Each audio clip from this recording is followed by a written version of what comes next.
Hey everyone, I'm back again. This time I've been sent a new product by Xpolar. It is the Xpolar X2 sports recovery device. Now for a little bit of clarity, I have been sent this product. I'm not sponsored, so this is going to be a fairly neutral review. So what is this product anyway? Primarily it's for use on your knees.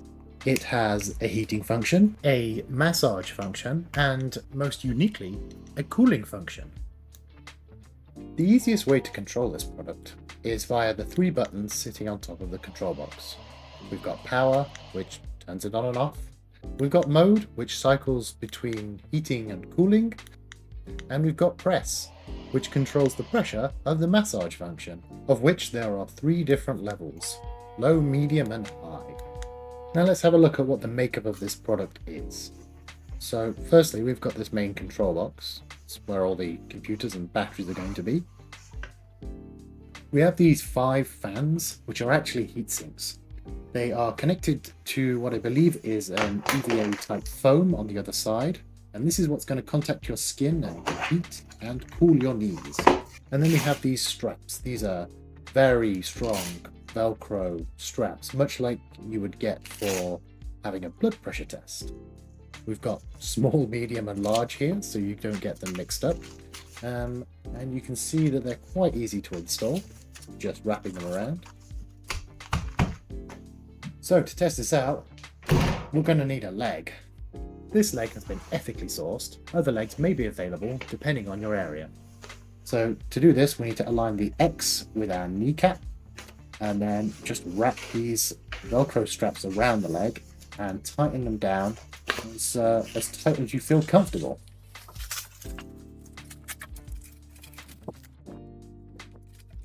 Now let's take this for a test drive. We're on. Let's go for cooling first, I think. You can start to hear the fans boot up. Now they're drawing air through those heat sinks and pulling the heat away from the knee. Now, I'm going to speed this footage up and do a little voiceover, but I can tell you, this is getting pretty cold. Let me just add a little bit of a massage function to it. Now what this is doing is inflating some air bladders, and it's causing a lot of pressure around the leg and the knee joint. This actually feels quite good, especially after a long run or a bit of exercise. I'm going to add a little bit to this. So recently I've hurt my knees, and I've been using this probably on a daily basis. It helps to soothe the joints towards the end of the day, and hopefully this is going to help speed up recovery. Okay, that's enough of the cooling function. I'm going to go and switch it over to heating, because it's getting very chilly on my knees. But of course I'm going to keep the massage function because that feels really, really good. Now the heating function actually is pretty rapid, probably 30 seconds for it to heat up again. So the response time on this product is really very good. And as you can hear, the sound of the fans has gone away. So it is using some other function to heat up. So this is all very well and good, watching my knee wiggle around on the desk. It would be nice to show you actually what is happening. And for this, I'm going to need some science. Now this box is going to help me record the temperature using these probes here. All we need to do now is stick them to that. Well, that was easy. Okay, let me explain in a little bit more detail what we're doing in this science portion of the video. What we have done is attached a temperature sensor to each one of the individual heating and cooling pads. By using my computer, I am able to see a live readout of what the actual temperature is in contact with my skin. So when I say it's cold, I know exactly how cold it is. As a reference, the ambient temperature in this room is about 19 degrees Celsius. So seeing the numbers on this screen, most of the sensors have now dropped below 10 degrees C. Some are approaching 0 degrees C as well.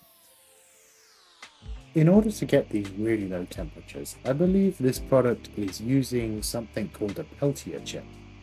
What this chip does is move heat from one side to the other.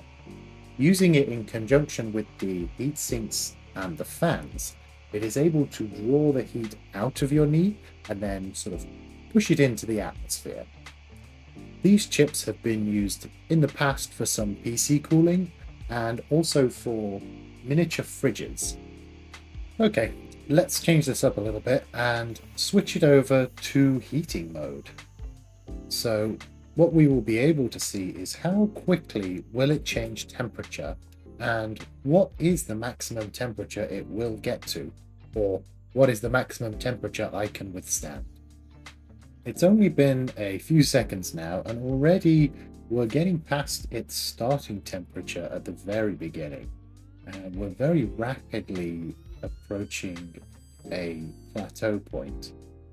As we can see from the graph, it would appear the heater is turning on and off very regularly. This could be how the product is actually controlling its maximum temperature. So there is another internal temperature sensor deciding when to turn the heaters on or off. That way they're not just on permanently and heating your knee up until it cooks.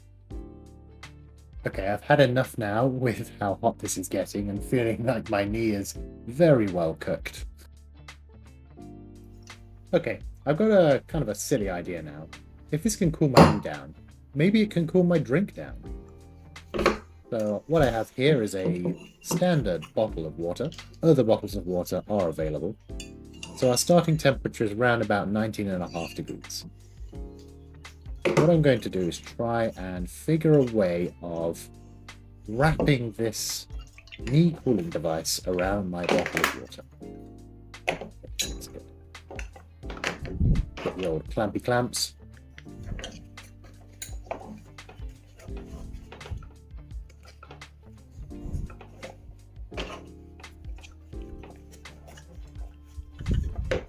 This is looking nice and tight. Oh, don't worry about that. Right, we're in. Now let's turn this on and leave it for a few minutes and see if we get a drop in temperature in my drink.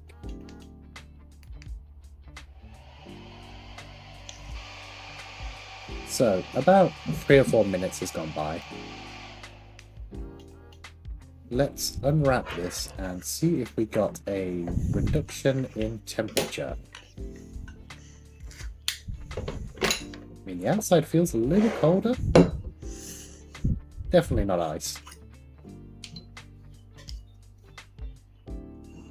18.5 degrees, so a 1 degree drop over 3 minutes. Not bad, not great either. This was fun for me. If you enjoyed this as well, please leave a like and subscribe, and maybe you'll get to see a few more product reviews in the future. Bye!